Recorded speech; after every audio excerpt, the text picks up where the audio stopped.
She knocks on my door, naked, smiles cheekily and says, "Your friend." The knock came at exactly 23 minutes past midnight, station time. Eli Carter was awake when it happened, sitting at the small metal table in his apartment, with a mug of reheated coffee and a screen full of quiet, boring numbers. The outpost around him floated in calm orbit, wrapped in layers of steel and rules and silence. Nothing ever knocked at midnight. Nothing ever knocked at all. Visitors had to announce themselves, confirm identity, wait for clearance, and be escorted. The station liked order. Eli liked it too, most days. The knock was soft but clear. 3 taps, patient, confident. Eli frowned and looked at the door. His first thought was that the sound had come from somewhere else. Pipes settling, a distant panel closing, a glitch in the audio system. He waited. The numbers on his screen continued to scroll. His coffee steamed. Then came the second knock. Same rhythm, same calm certainty. Eli's hand drifted toward the wall console beside the door. The security indicator should have been blinking red or yellow. It should have been showing a request, a name, something. Instead, it glowed steady green.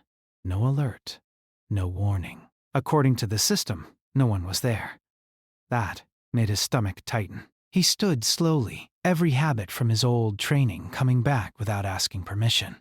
He muted the screen, set the mug down, and stepped closer to the door. He didn't open it yet. He pressed his thumb against the manual sensor. "Who is it?" he asked. Her voice came through the door, clear and calm, with a strange musical edge that didn't belong to any accent he knew. "Your friend," she said. Eli froze.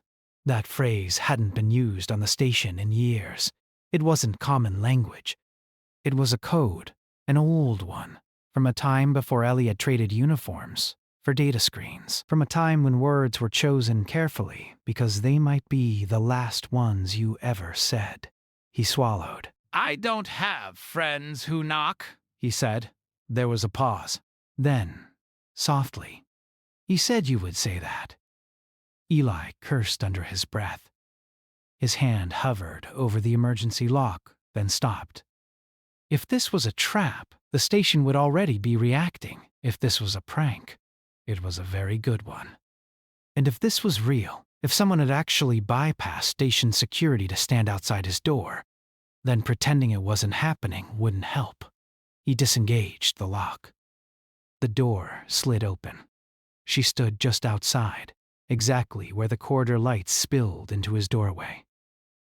She was tall, taller than most humans, with skin the color of pale copper that caught the light in strange patterns, almost like faint lines beneath the surface.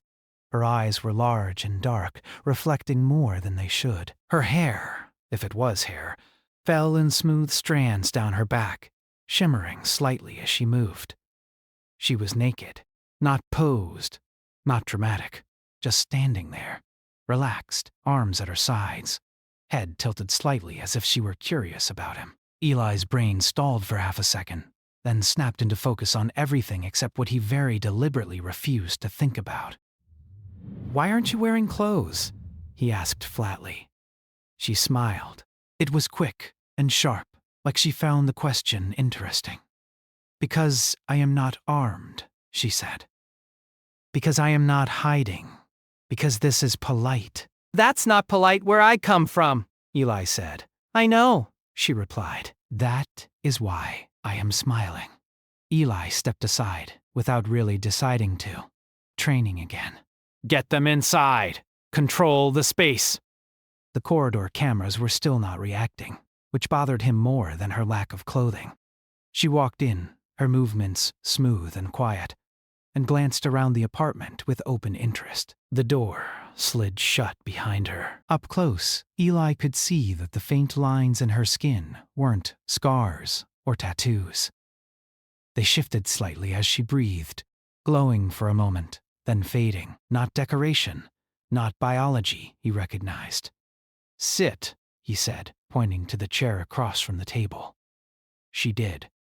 folding herself into it with an ease that suggested long practice at adapting to unfamiliar spaces.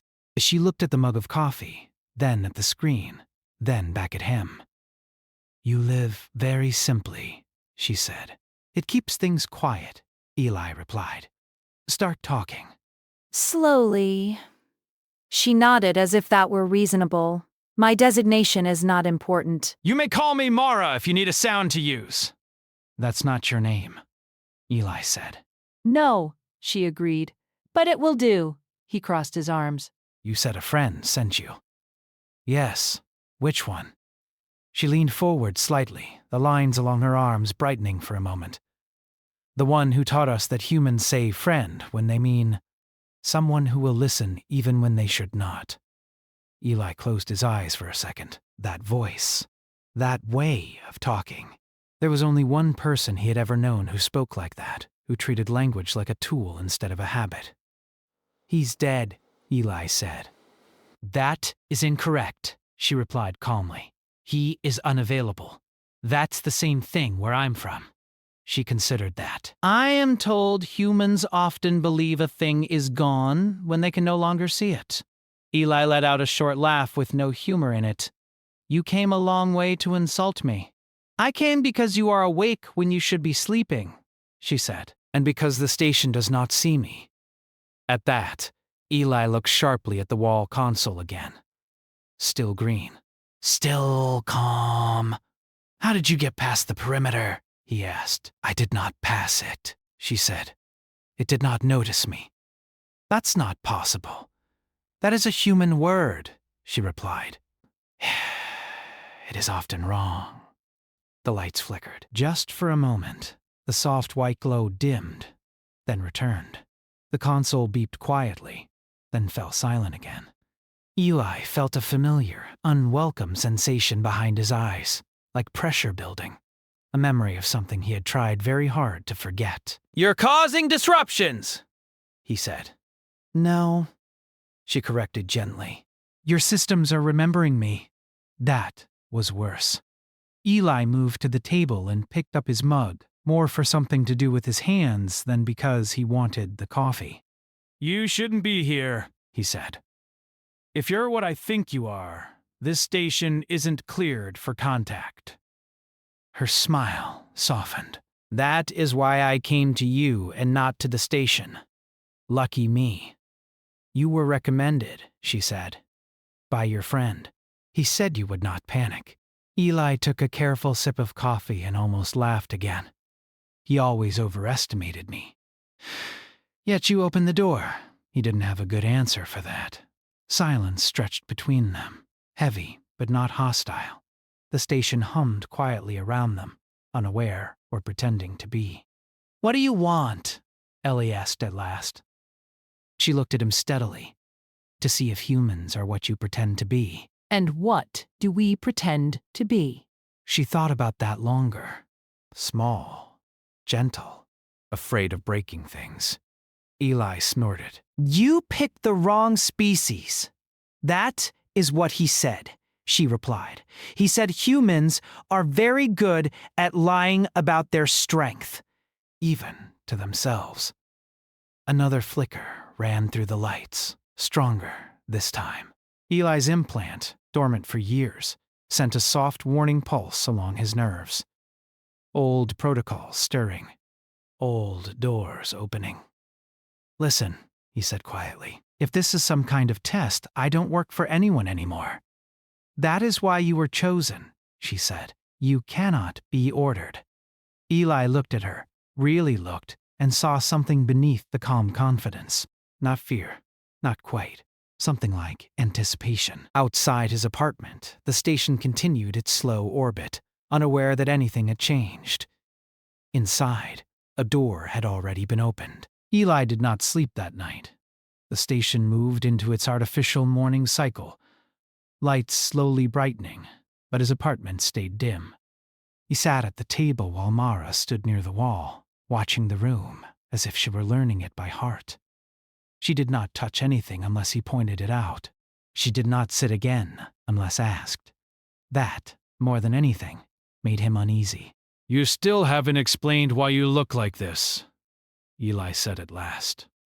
Mara looked down at herself, then back at him. This is my natural state.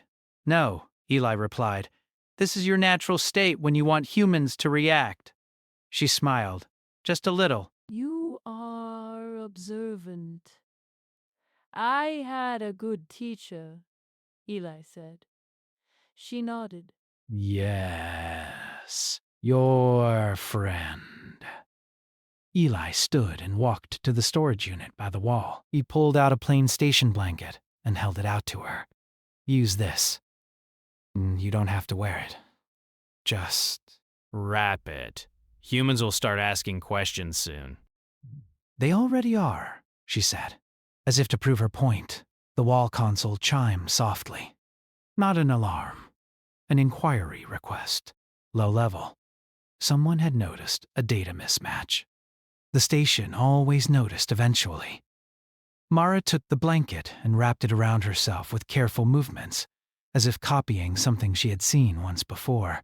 The faint lines on her skin dimmed slightly, then settled into a soft glow beneath the fabric. This is uncomfortable, she said. Welcome to humanity, Ellie replied. The console chimed again. Eli ignored it. You said the galaxy thinks humans are small and gentle? Yes. And you believe that? She tilted her head. I believe the reports. I believe less now. Why? He asked. Because you are afraid, she said calmly. And you are still standing. Eli let out a slow breath. Fear doesn't mean weakness. That is not how most species behave, Mara replied. Fear usually leads to silence, or obedience, or planning, Eli said. That made her smile again, wider this time. The console chimed a third time, more insistently. Eli tapped it open. A station officer's face appeared, tight with forced calm. Eli, the officer said, we're seeing strange readings near your sector. Power fluctuations. Sensor ghosts? Everything okay? Eli met his gaze. Probably a calibration loop. I was just about to report it. The officer hesitated. You're sure? Eli nodded. I've got it. The screen went dark. Mara watched him with open interest. You lie easily? It's a survival skill, Eli said. Now, tell me why my systems are remembering you.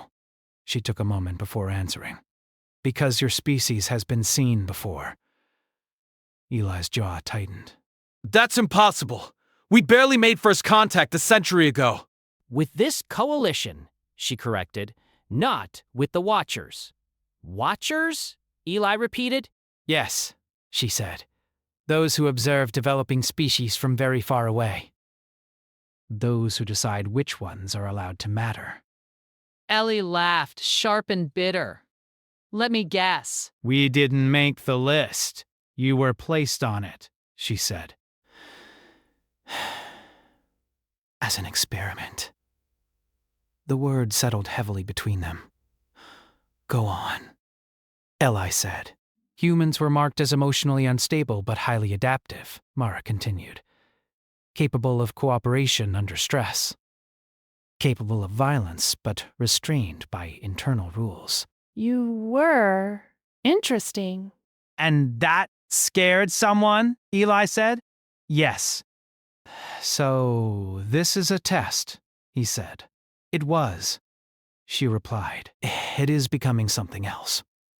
Eli leaned against the table.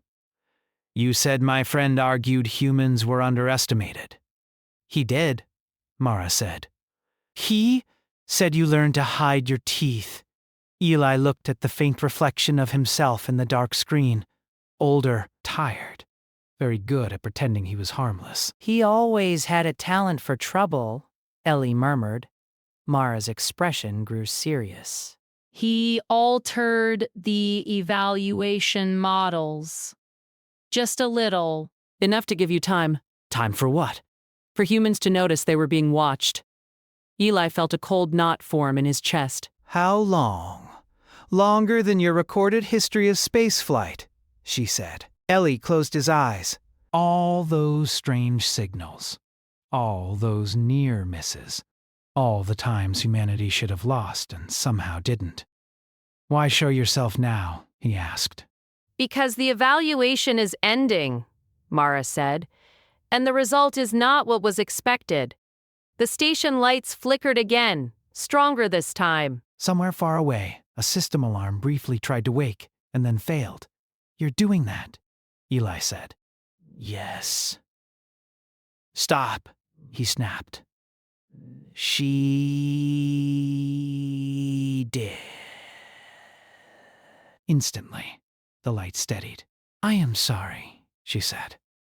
I forget how fragile your structures are. That's twice now, Eli said.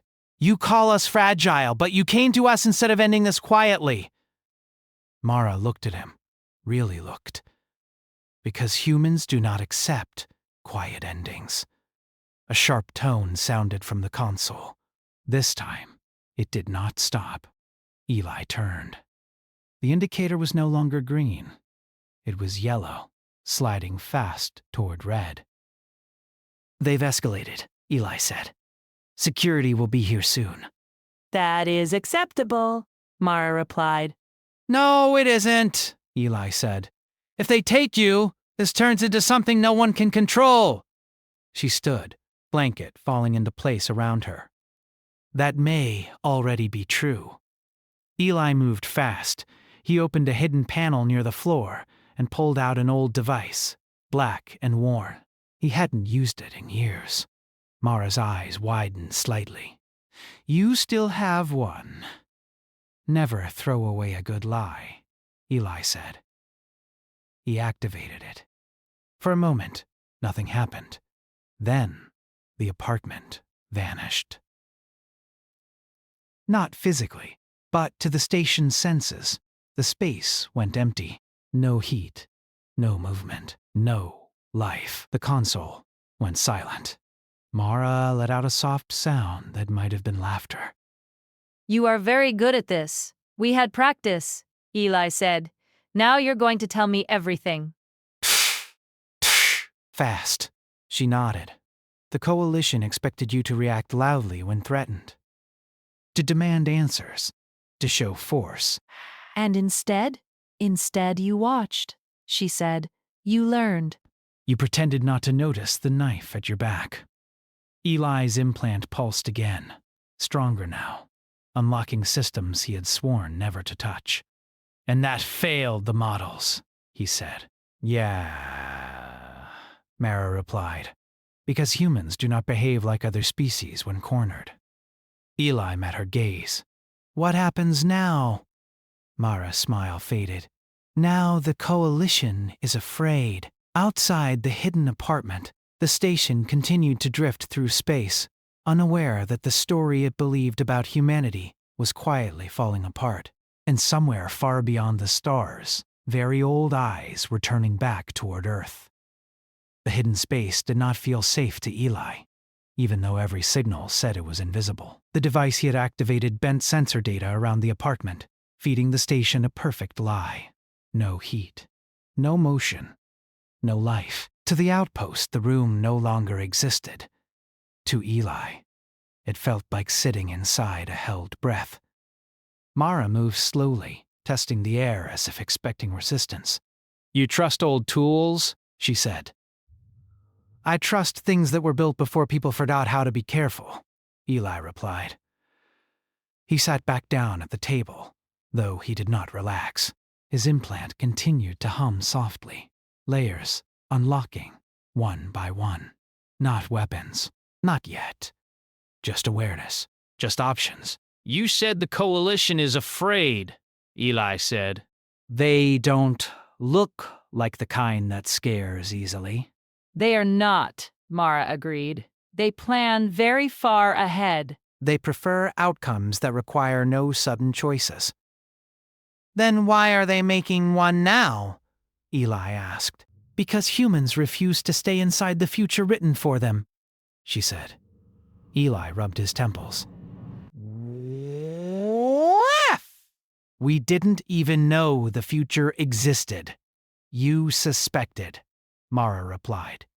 Your stories show it. Your warnings, your fears of watchers in the dark. Stories aren't proof, Eli said. No, she agreed. They are preparation. A faint tremor passed through the floor. Not physical, informational. The device compensated, but Eli felt it in his bones. They're probing? He said. Yes, Mara replied. They are trying to confirm whether this space is real or imagined. Let them wonder, Eli said. Confusion buys time. Time for what? She asked. Eli looked at her. For people like me to make phone calls we hoped we'd never need. Mara studied him. You are not important enough to matter alone, she said. I know, Eli replied. That's why I matter. He stood and moved to the wall console, bypassing the normal interface. His fingers moved with old familiarity, entering sequences that had been burned into muscle memory years ago. Systems that had been officially erased responded like loyal ghosts.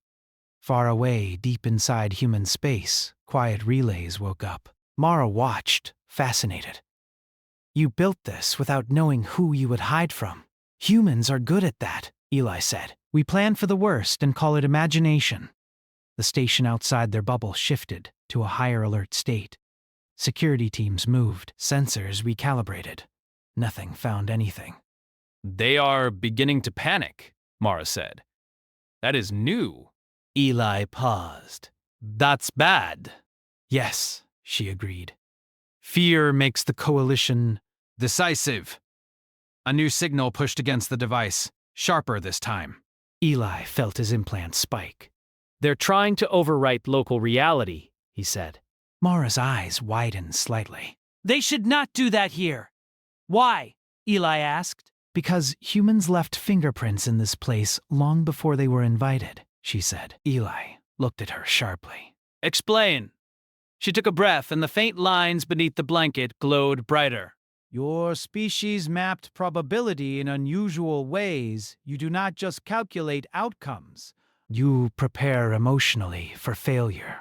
That creates resistance? That's not science, Eli said. It is not coalition science, she replied. That is the problem. The pressure increased. Somewhere, a bulkhead groaned. The station still did not know why. Eli activated another layer. Across human territory, systems that had never been used for their stated purpose quietly changed state. Old satellites, research stations, navigation beacons.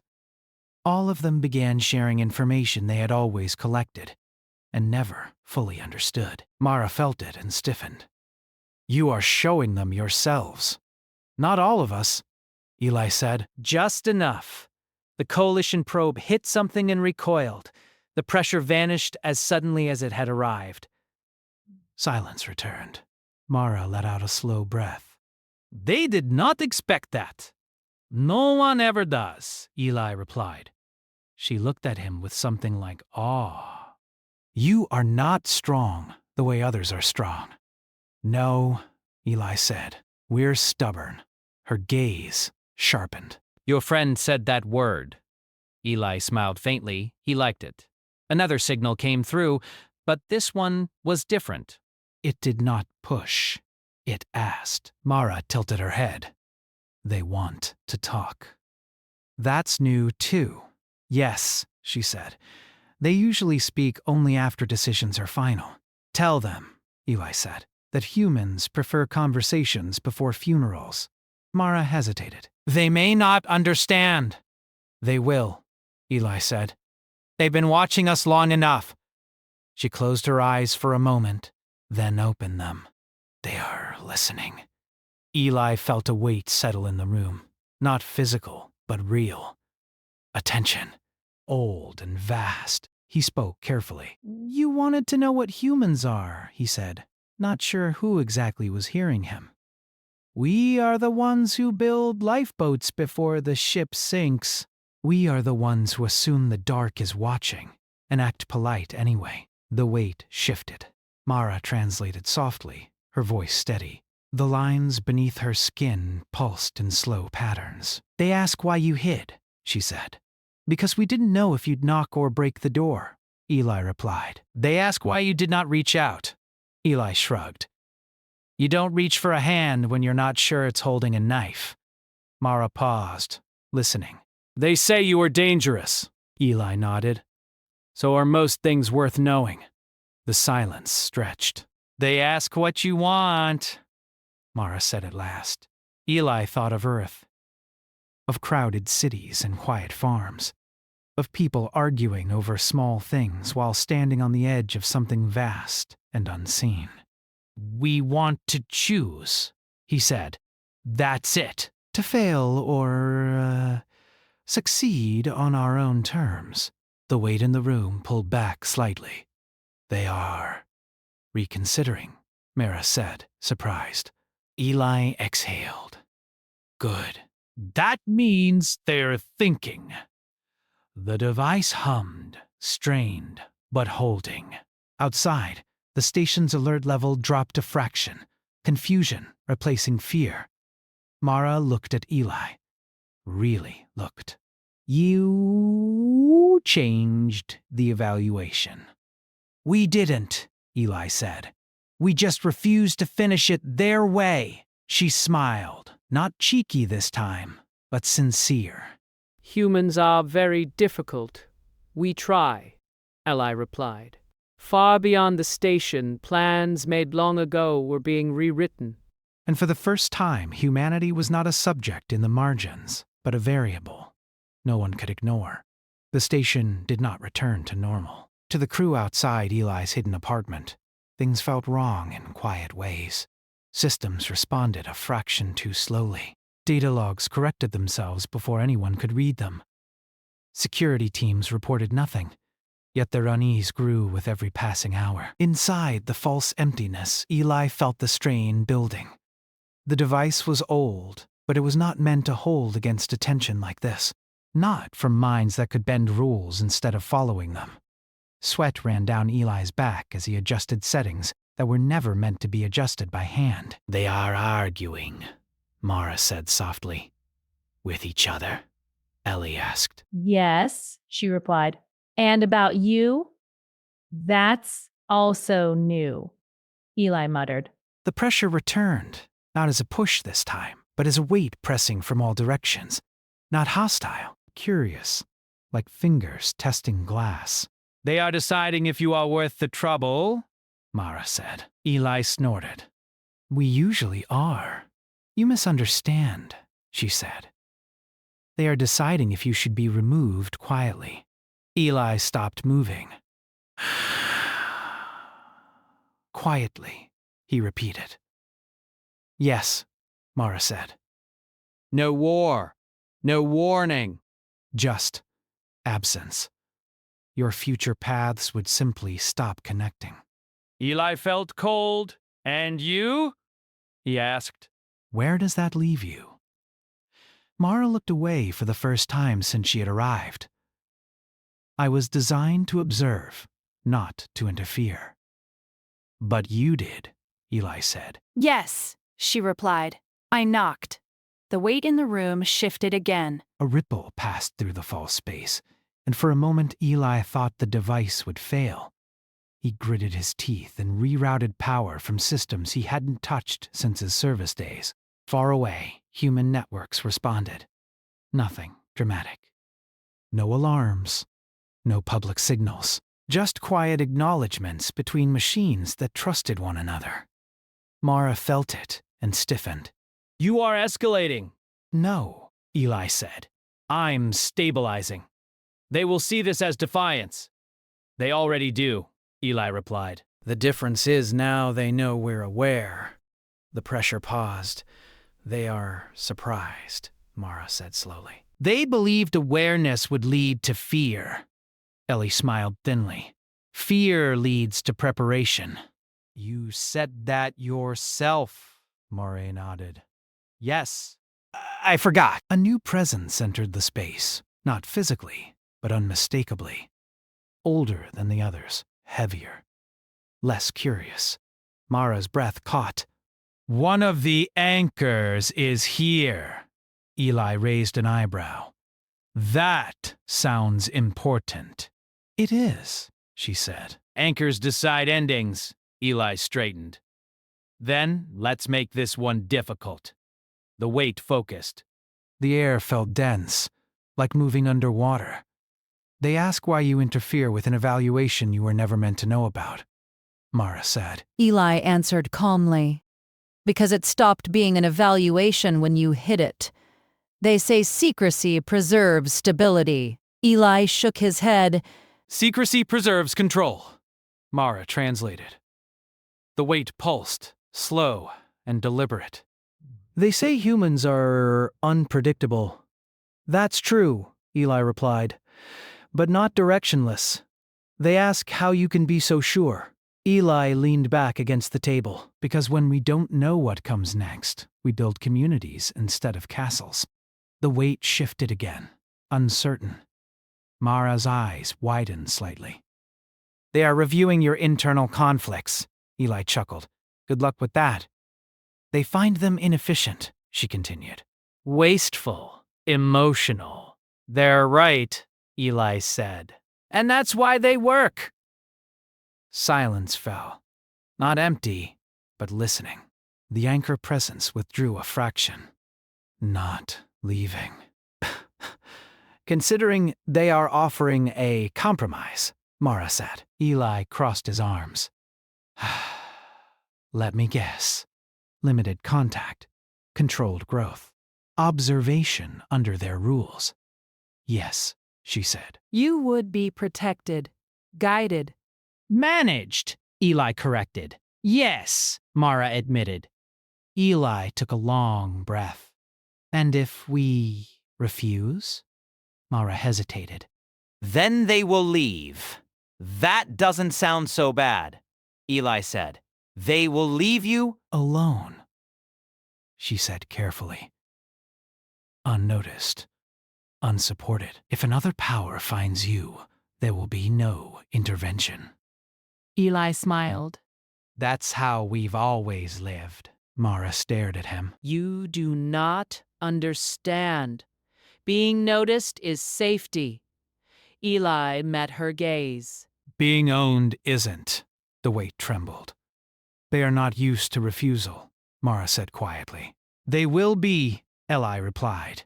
Outside the hidden space, the station shuddered as a brief gravity fluctuation passed through. Crew members grabbed handholds, alarms chirped, and then stopped. Logs rewriting themselves again. Inside, Eli's device screamed silently. Mara moved closer to him. The anchor is angry. Good, Eli said. Anger means investment. That is a dangerous assumption. So is thinking humans will choose comfort over freedom. Eli replied. He activated the final layer. It was not a weapon. It was a mirror. Data flowed outward, not as threat or signal, but as context. Human art, human history. Not curated highlights, but contradictions. Wars and rebuilds. Failures and stubborn hope. Billions of voices arguing, laughing, crying, dreaming. Mara gasped. They did not ask for this, she said. No, Eli replied. But they asked what we are. The weight in the room fractured, splitting into many smaller points of attention. Confusion rippled through the unseen observers. They are overwhelmed, Mara whispered. Good, Eli said softly. That means they're feeling what we feel every day. The anchor presence recoiled, not in fear, but in something like respect. They say this is unacceptable, Mara said. You are contaminating the evaluation. Eli shrugged. Then stop pretending it was neutral. The pressure lessened, not gone, but lighter. They are withdrawing the quiet removal option, Mara said, astonished. They are recalculating. Eli exhaled slowly. That's all we wanted. Mara looked at him, her expression unreadable. You have changed my purpose. Eli blinked. I didn't mean to. I know, she said. That makes it worse. The device finally powered down. It's work done. The apartment faded back into normal sensor space. Lights flickered, then steadied.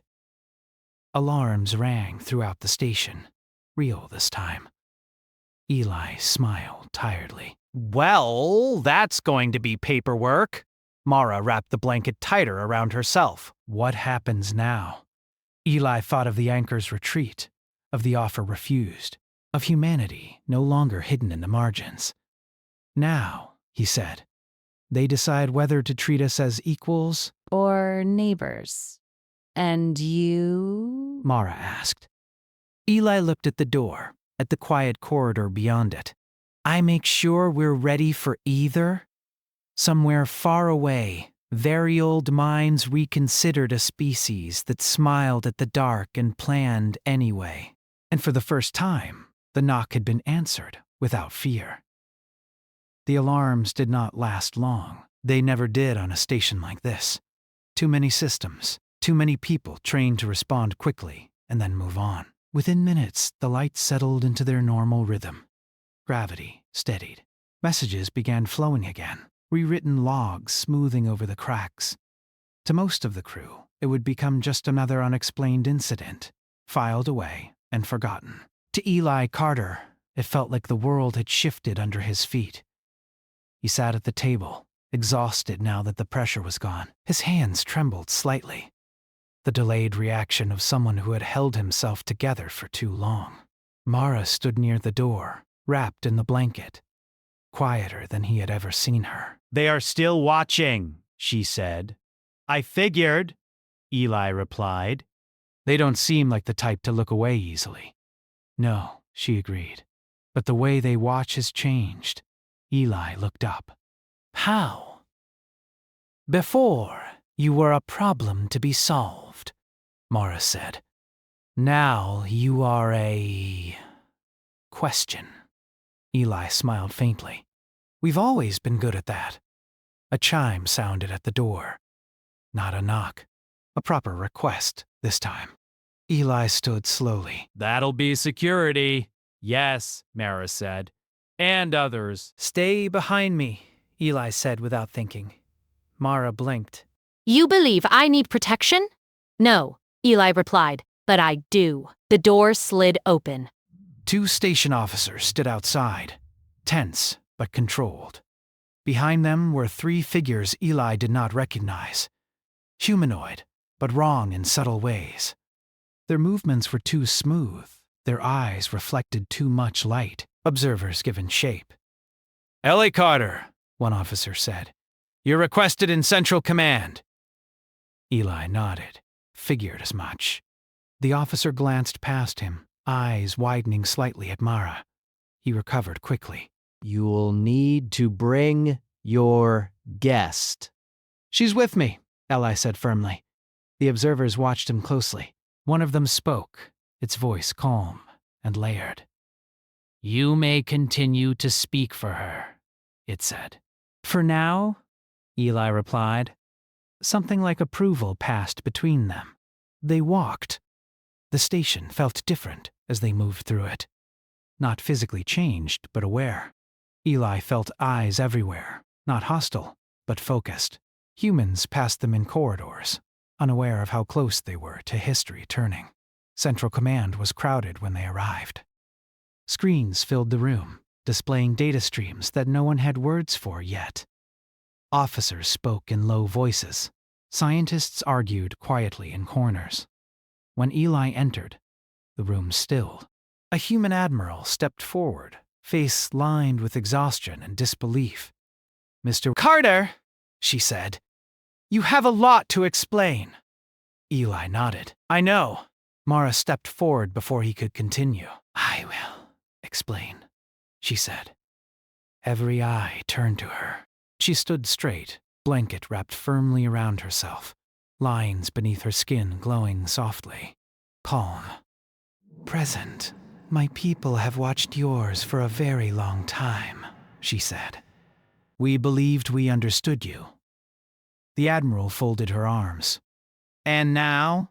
Now, Mara said, we understand that we never did. Murmurs spread through the room. One of the observers spoke. Humanity has altered the evaluation process.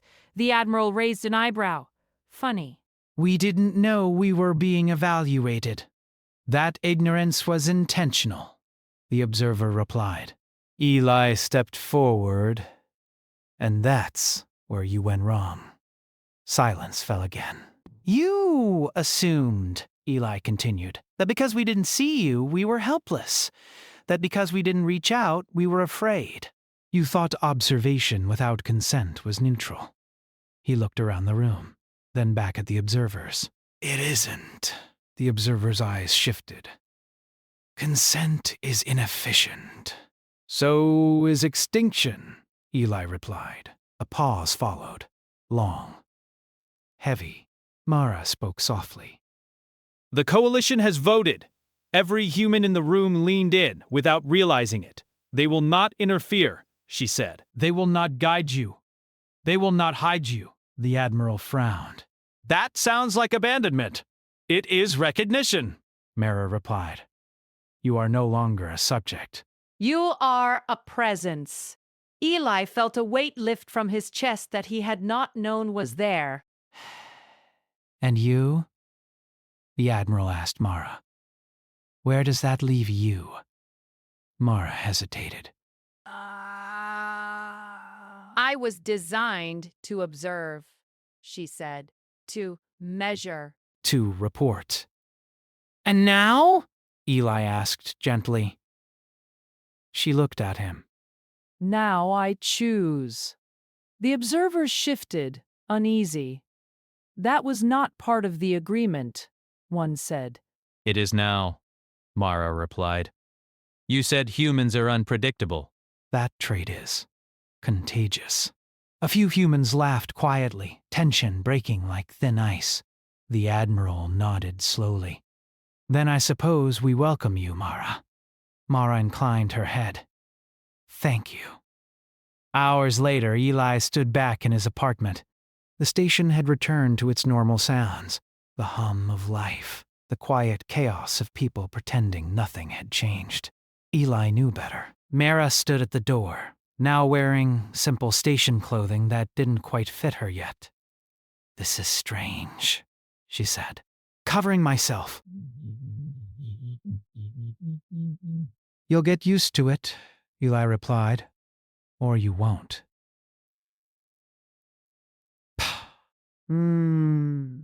Humans argue about clothes, too. She smiled, that familiar, cheeky curve of her lips. I noticed. She turned toward the door, then paused. They are asking me questions, she said. About humans. What are you telling them? Eli asked. The truth, she replied. That you are fragile and stubborn and confusing. That you build weapons and lullabies with the same hands. Eli chuckled. That's about right. She looked at the door. I will not be safe staying. You never were, Eli said. Neither are we. She nodded, accepting that. She raised her hand and knocked. 3 soft taps. Eli froze, then laughed quietly. You don't have to knock anymore. I know, she said, but I like it. He opened the door. The corridor beyond was empty, quiet, waiting. This will be remembered, Mara said, the moment humans answered instead of hiding. We've been answering for a long time, Eli replied. You just finally heard us. She stepped out into the corridor, then turned back.